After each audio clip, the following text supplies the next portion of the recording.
Hello and welcome. Hope everyone's having a wonderful day. So I want to talk about these video clips with Joe Rogan and his perspective on the transgender people. Now, I actually kind of like Joe Rogan. He's a funny guy and I watch a lot of his podcasts and it's good stuff. He's known for having mixed views and opinions on all sorts of things, so I can kind of understand taking anything personally by his actions. But let's go ahead with the clip and we'll talk about it. It's insane. It's so weird. It's so weird that people are just openly jumping into this. And it's these weirdo, super, ideological progressive people that they're locked into this idea that it's amazing to have a trans kid.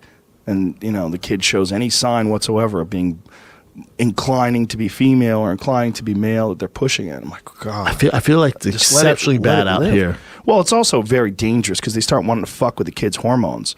Like, you got to let the child develop. There's no real science into what the fuck happens when you put hormone blockers into a 3-year-old and try to transition him into a girl.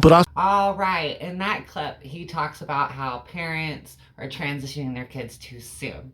Now, I've heard some crazy stories from friends about how some of them are forcing their kids to transition in a lot of cases, but that's not every single case. I personally would have loved to transition when I was younger, be who I was without anyone telling me it was wrong. Also, even having been catered by my parents stating that it was okay would have been amazing. But then again, I wouldn't have had my 2 beautiful angels, kids, and back then I was really just too young to make any critical decisions like that. But for him to call them sick, that is not the case. Ask any transgender person, they will tell you that they have felt the sex that they are is what they always wanted since birth. And if the kid's adamant about it and the parents are okay with it, then why not?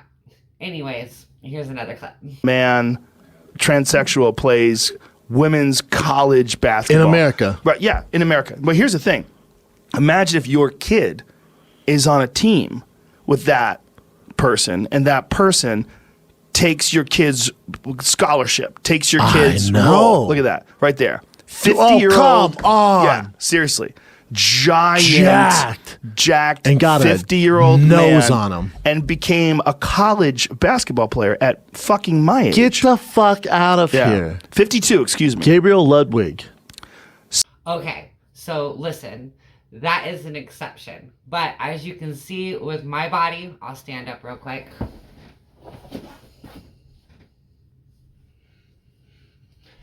You see them? See, I'm pretty tiny, right? As you can see, I don't have a manly body. I'm not built.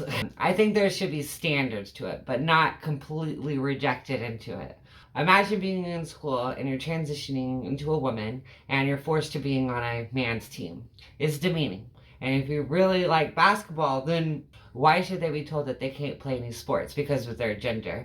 If we go down that rabbit hole, we'll have a lot of upset transgender people because in our eyes, it's discrimination. Anyways, let's go ahead with another clip. Telling people, like, here's one that's going up lately.